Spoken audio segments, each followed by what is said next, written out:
ప్రజల వద్దకు చేర్చాలన్నది మా ఆలోచన. ఇందిరమ్మ గ్రామ సభల ద్వారా 2023 డిసెంబర్ 28 నుండి 2024 జనవరి 6 వరకు అభయహస్తం గ్యారంటీలను అమలుకు దరఖాస్తులను స్వీకరించాం. మహాలక్ష్మి, ఇందిరమ్మ ఇండ్లు, గృహజ్యోతి, చేయుత, రైతు భరోసా పథకాల కోసం 1,28,00,000 మంది దరఖాస్తులు పెట్టుకోవడం జరిగింది. ఇందులో డూప్లికేట్ దరఖాస్తులు మినహాయించగా 1,09,000 దరఖాస్తులు మిగిలాయి. ఈ దరఖాస్తులను కంప్యూటరీకరించి ఈ సమస్యలన్నిటిని కూడా పరిష్కరించి తెలంగాణ రాష్ట్రంలో పేద ప్రజలందరికీ సంక్షేమ పథకాలను అందుబాటులోకి తీసుకురావాలని నా మంత్రివర్గం ఉక్కు సంకల్పంతో ఈరోజు పనిచేస్తుంది. అదేవిధంగా మిత్రులారా, అధికారంలో వచ్చిన 48 గంటల్లోనే 2 గ్యారంటీల అమలుకు శ్రీకారం చుట్టాం. ఆడబిడ్డలకు ఉచిత బస్సు ప్రయాణ సౌకర్యాన్ని కల్పించాం. పైసా ఖర్చు లేకుండా రాష్ట్రంలో ఎక్కడికైనా ఉచితంగా వెళ్ళే అవకాశం మహిళలకు, మా సోదరి మనులకు ఈ పథకం ఉపయోగపడుతుంది. ఈనాడు కోట్లాది మంది ఆడబిడ్డలు అమ్మగారింటికైనా అత్తగారింటికైనా భద్రాచలం గుడికైనా సమ్మక్క సారలమ్మ సందర్శనానికైనా కోట్లాది మంది మహిళలు వినియోగించుకుంటున్నారు అనంటే మా ప్రభుత్వానికి ఎంతో సంతృప్తినిచ్చింది ఈ ఉచిత బస్సు ప్రయాణ సౌకర్యం. అదేవిధంగా బస్సులు సరిపోవడం లేదు, వాళ్లకు సమస్య అవుతున్నదంటే అదనంగా బస్సులను ఏర్పాటు చేయడమే కాదు, అదనంగా బస్సులను కూడా మా ప్రభుత్వం కొనుగోలు చేసి మా ప్రాధాన్యత మహిళల పట్ల అత్యధికంగా ఉంటుంది అని చెప్పి ఆ తల్లులకే ఈ ఉచిత బస్సు ప్రయాణాన్ని మేము అంకితం చేయడం జరిగింది. అదేవిధంగా పేదల ఆరోగ్య విషయంలో రాష్ట్ర ప్రభుత్వం ఆనాడు డాక్టర్ వైఎస్ రాజశేఖర రెడ్డి గారు ఉన్నప్పుడు శ్రీమతి సోనియా గాంధీ గారి నేతృత్వంలో ఆరోగ్యశ్రీ పథకాన్ని తీసుకువచ్చి పేద ప్రజలకు ఆరోగ్యాన్ని, కార్పొరేట్ వైద్యాన్ని అందించడం ద్వారా ఆ కుటుంబాలను ఆదుకునే విధంగా ఆనాడు ఆ పథకాన్ని ప్రవేశపెట్టడం జరిగింది. కొన్ని ప్రత్యేకమైన పరిస్థితుల వల్ల ఆ పథకం నిర్వీర్యమైన మళ్ళీ ప్రజాపాలన ప్రారంభించిన ఎంబడే మా ప్రభుత్వం, మా మంత్రివర్గం 5 లక్షల రాజీవ్ ఆరోగ్యశ్రీ పథకాన్ని పేదలకు ఉచిత వైద్యాన్ని అందించడానికి 10 లక్షల రూపాయలకు పెంచి డిసెంబర్ 9 నుంచి అమలు చేసి పేదల ఆరోగ్యాన్ని కాపాడే విధంగా ఈనాడు మా ప్రభుత్వం ముందుకెళ్తుంది. అందుకే ఈరోజు పేదల యొక్క ఆరోగ్యం మా ప్రభుత్వం యొక్క బాధ్యత అని చెప్పి సగర్వంగా నేను తెలియజేస్తున్నాను. అదేవిధంగా యువత ఉద్యోగాల నోటిఫికేషన్లు, పరీక్షల నిర్వహణ పారదర్శకంగా నిర్వహించడానికి తెలంగాణ పబ్లిక్ సర్వీస్ కమిషన్ని ప్రక్షాళన చేశాము.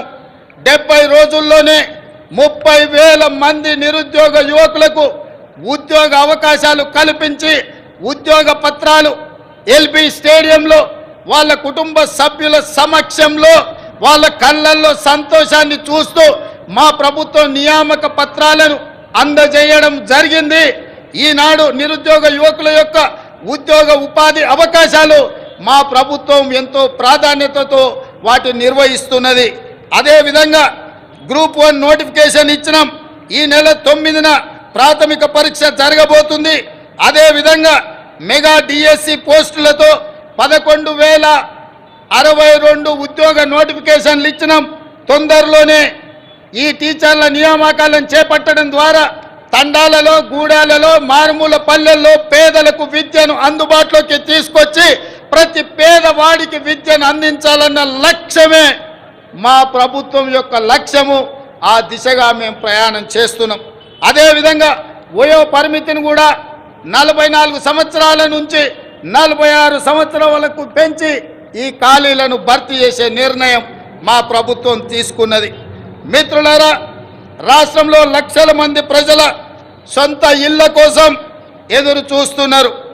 వారి కలలు నెరవేర్చేందుకు భద్రాద్రి రాముడు సాక్షిగా ఇందిరమ్మ ఇళ్ల పథకాన్ని ప్రారంభించాం.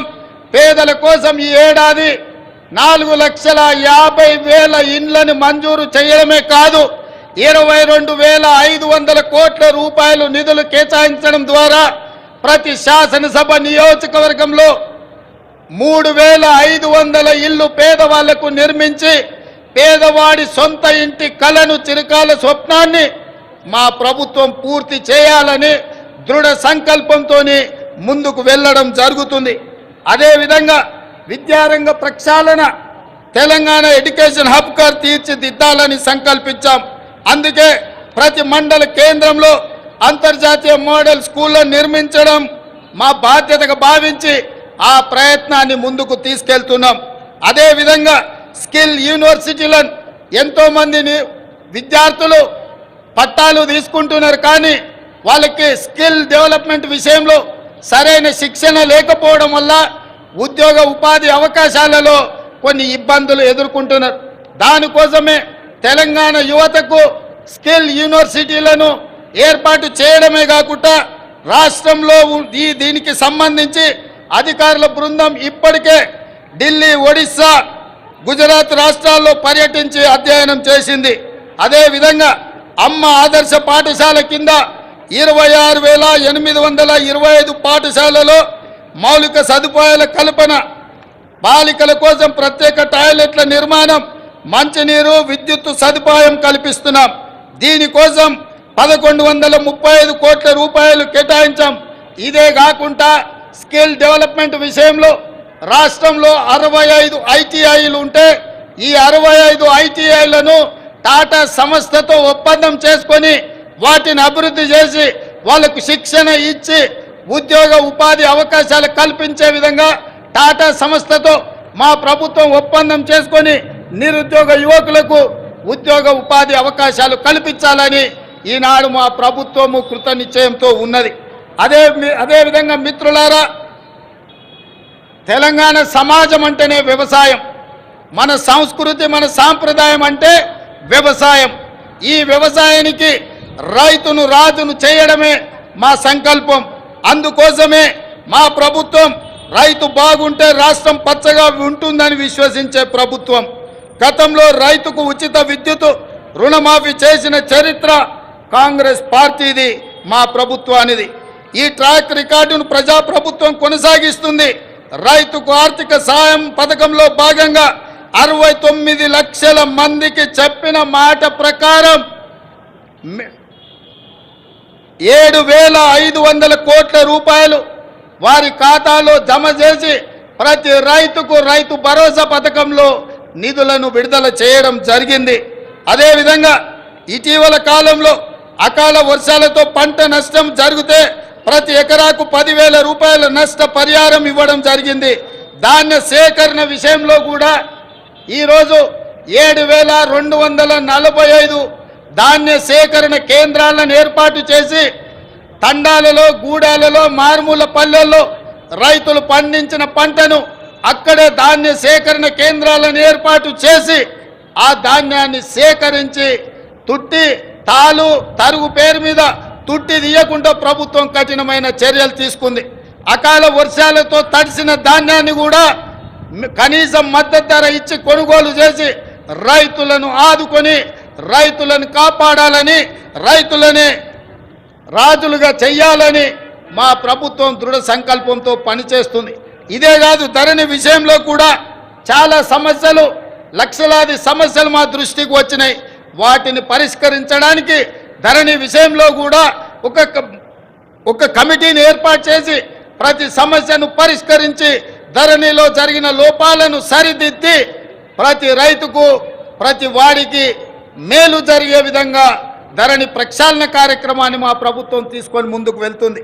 అదేవిధంగా మిత్రులారా, రాష్ట్రంలో విద్యుత్ సరఫరా నిరంతరాయంగా 24 గంటలు అందిస్తున్నామని చెప్పడానికి నేను గర్వపడుతున్నాను.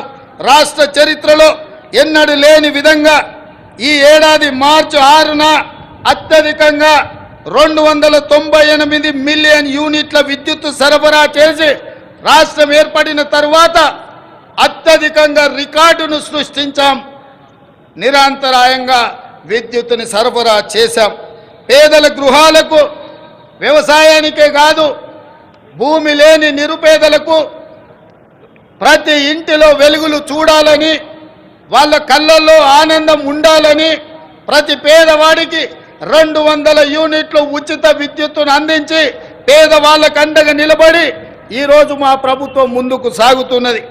అదేవిధంగా మిత్రులారా, పెట్టుబడుల విషయం, రాష్ట్రంలో పెట్టుబడులు తీసుకొచ్చి తద్వారా ఉద్యోగ ఉపాధి అవకాశాలు కల్పించి రాష్ట్ర ఆదాయాన్ని పెంచి పేదలకు పంచాలన్న లక్ష్యంతో దావూస్ పర్యటన మా మంత్రి సహచరులతో పర్యటన చేయడం జరిగింది. ఈ పర్యటనలో 40,000 కోట్ల రూపాయలకు సంబంధించిన పెట్టుబడుల ఒప్పందాలు రాష్ట్ర ప్రభుత్వం చేసుకున్నది. ఇది పెట్టుబడుల ఆకర్షణలో ఒక గొప్ప రికార్డు.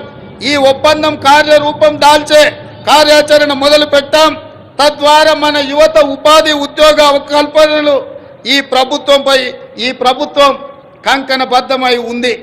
అదేవిధంగా మిత్రులారా, మహాలక్ష్మి పథకం, మహాలక్ష్మి ఈరోజు నాకు చాలా ఆనందంగా ఉంది. ఈ రాష్ట్ర అవతరణ ఉత్సవాలలో ఈనాడు పర్యటన చేస్తున్నప్పుడు ఇటువైపున అటువైపున వేలాది మంది మా తెలంగాణ ఆడబిడ్డలు ఇక్కడికి వచ్చి మా మహాలక్ష్ములందరూ మా ప్రభుత్వాన్ని ఆశీర్వదించడానికి వాళ్ళందరూ ఇక్కడికి రావడం జరిగింది.